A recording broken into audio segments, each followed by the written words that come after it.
y hacían un brebaje a base de alcohol, 80% de alcohol, y de ahí sacaban una tintura madre, digamos. Después, esas tinturas, lo que hablábamos antes, se podían rebajar con agua, entonces había distintas preparaciones que tenían distinta potencia, ¿no?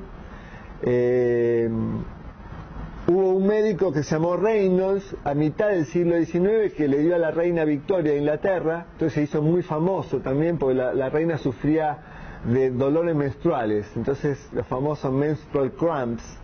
Entonces le recomendó cannabis y la reina utilizó cannabis para los menstrual cramps, para los dolores menstruales. Bueno, Schwarzenegger lo trae a Estados Unidos, el cannabis, y enseguida empieza, durante el siglo XIX, o sea, se empieza a utilizar en Estados Unidos antes de que figurase en la farmacopea. Ustedes saben, la farmacopea es el libro donde están todas las drogas de cada país, ¿no? Entra en la farmacopea norteamericana en 1870 el cannabis, pero Schwarzenegger, digamos, antes de la primera mitad del siglo XIX lo llevan a Estados Unidos y pasa algo curioso, es que no tenían idea de las dosis, o sea, no sabían de las dosis,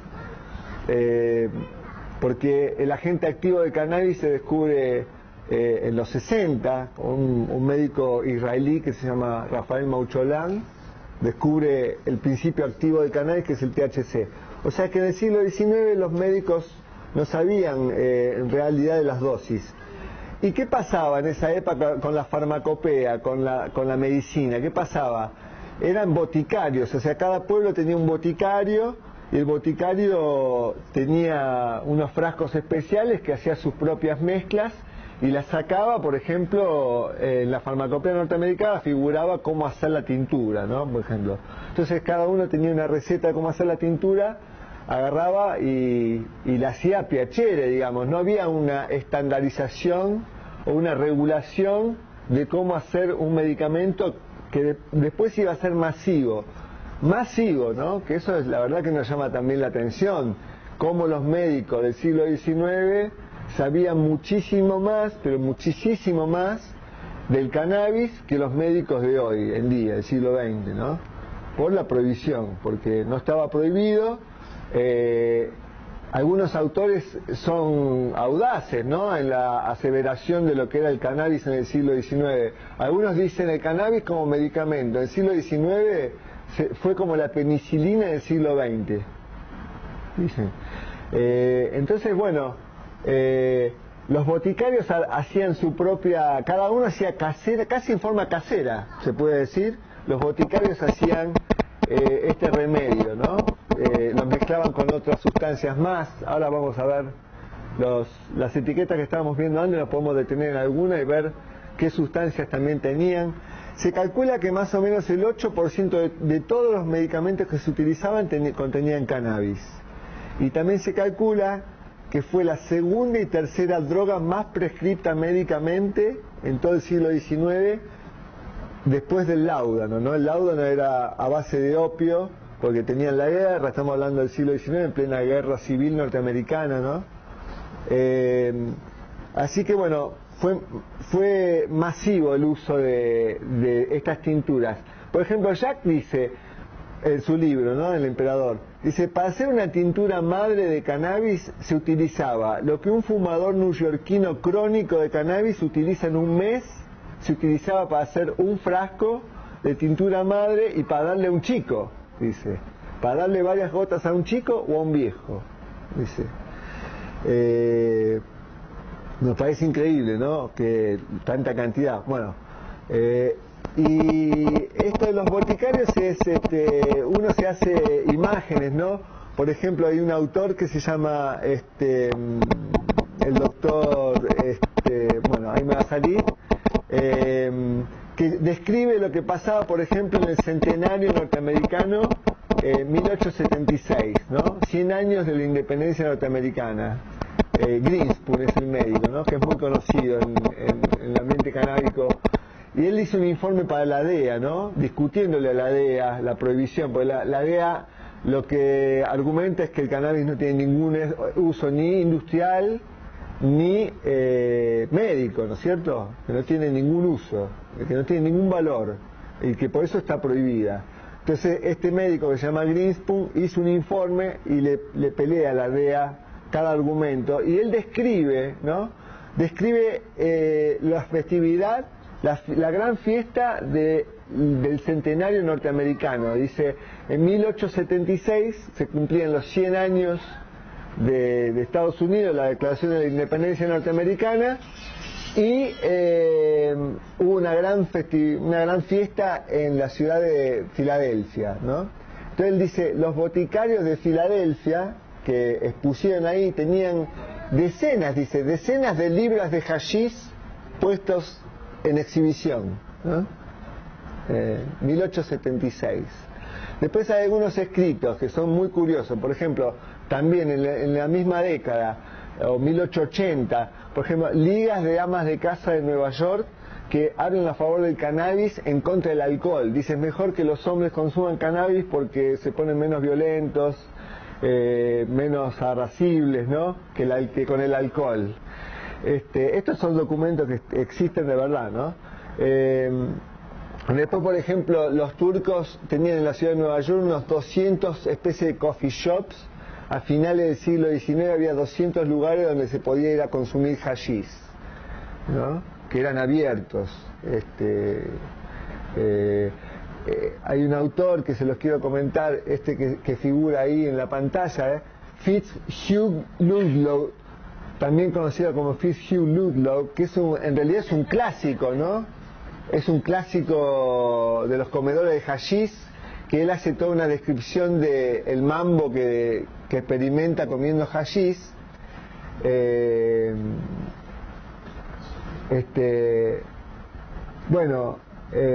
escribió mucho sobre los fenómenos del cannabis, y yo lo quería nombrar a él porque ¿qué pasa? Volviendo al tema de los frascos que te comentaba antes, ¿no?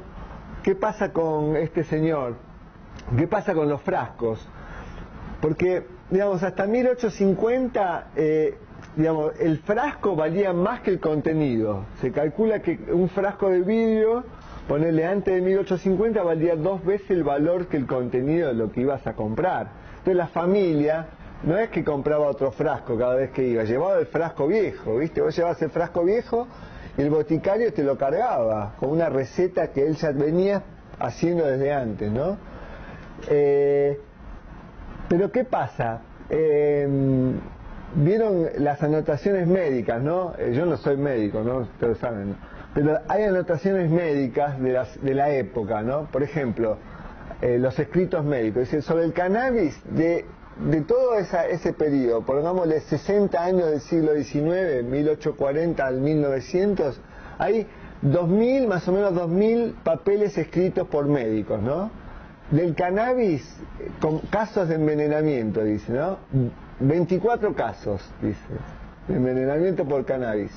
Ahora, el autor del que yo leí, ¿no? Dice, 12 casos, que él los estudió uno por uno, ¿no? Dice, 12 casos los desecho, porque 12 casos fueron hechos por el médico a propósito para escribir el papel, digamos, ¿no?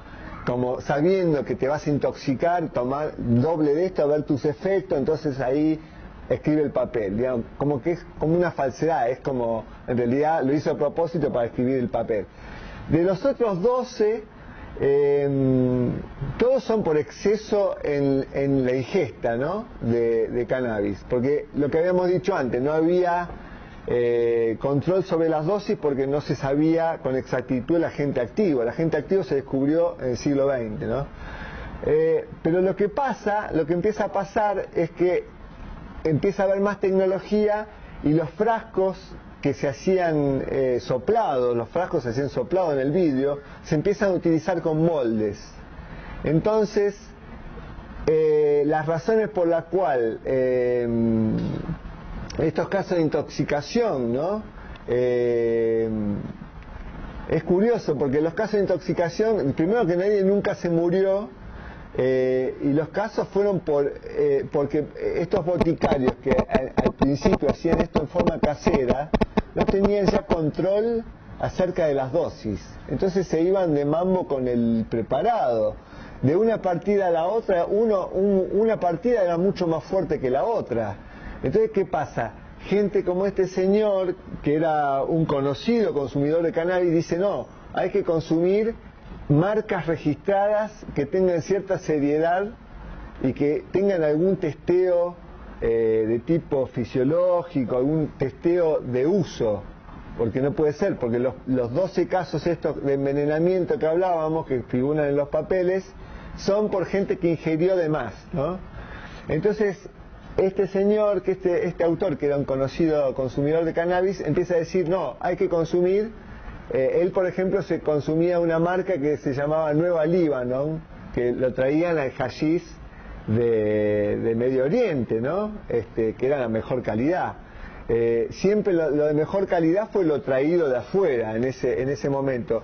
Entonces, ¿qué pasa? Hay grandes marcas como Parky Davis, por ejemplo, un laboratorio angloamericano que empieza a importar grandes cantidades de cannabis de India, y empiezan a tener como una especie en ese momento mismo como de monopolios. Empieza a haber grandes, no grandes corporaciones en ese momento, hoy son grandes corporaciones. Tengo acá para mostrarles una lista de todos los laboratorios que cultivaban cannabis en esa época y que todavía existen hoy, y que hoy, al revés de recomendar cannabis, hacen lobby para prohibirlo, ¿no? Cuando en su momento se enriquecieron con el cannabis mismo.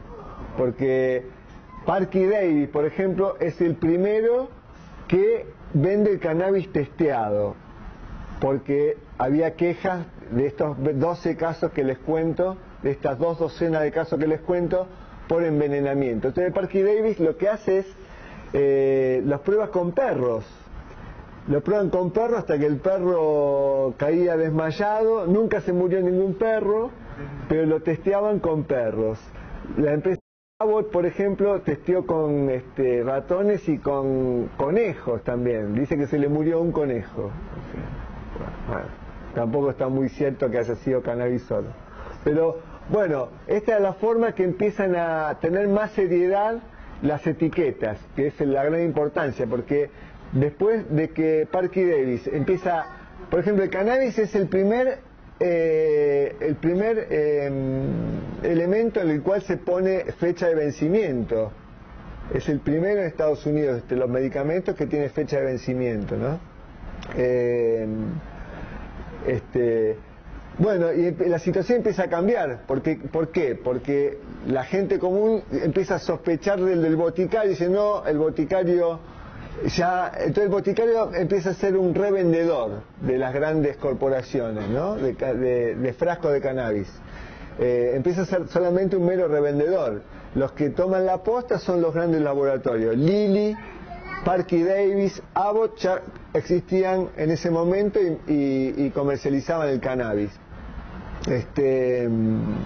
Bueno, a mí me parecía increíble escuchar eso, ¿no? Escuchar que fuera la segunda y la tercera medicina más prescripta y que todo se utilizaba masivamente, ¿no? Para todo se utilizaba.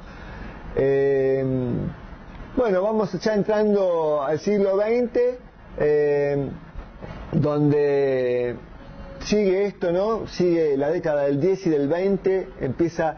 en el 14 empieza la primera ley discriminatoria, ¿no? Porque, ¿qué pasa? La primera década del 20 está la Revolución Mexicana.